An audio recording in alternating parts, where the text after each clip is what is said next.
Boyfriend আমাকে জোর করে শুয়োরের মাংস খাইয়ে দিল। দাঁড়াও দাঁড়াও, কি হয়েছে সবটা বলবো। গুড মর্নিং টু এভরিওয়ান, আশা করছি তোমরা সবাই ভালো আছো।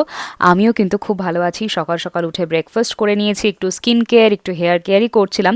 ততক্ষণে তোমাদের দাদাভাই আমাকে বললো চলো তোমাকে আমি একটু ডেটে নিয়ে যাব। আর আজকে আমি যেই ব্লগটা তোমাদের সকলের সঙ্গে শেয়ার করছি, এটা কিন্তু ঠিক নিউ ইয়ারের পরের দিন যাকে বলে, মানে 2 তারিখে। যাই হোক, আমাকে একটা টিবেটান রেস্টুরেন্টে নিয়ে গেল। ওখানে গিয়ে বললো আজকে তোমাকে একটা খুবই ভালো মোমো খাওয়া। তো প্রচন্ড এক্সাইটেড ছিলাম, কারণ আমি বিভিন্ন রকমের মোমো ট্রাই করতে সবসময় খুবই ভালোবাসি। মোমোটা যখন আমার সামনে এলো আমি তো 1 সেকেন্ডে খেয়ে নিয়েছি।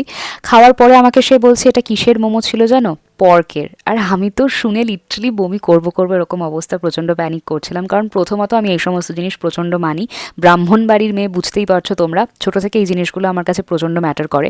তারপরে আমাকে সে বলছে আরে আমি তোর সঙ্গে প্র্যাঙ্ক করছিলাম, তাতে চিকেনই ছিল, কিন্তু আমার মন কিছুতেই মানছিল না। আমি এসব খেতে একদমই পছন্দ করি না। তোমাদের কি মনে হয়, তোমাদের দাদাভাই এই প্র্যাঙ্কটা করে কি ঠিক করেছে? জানিও কিন্তু।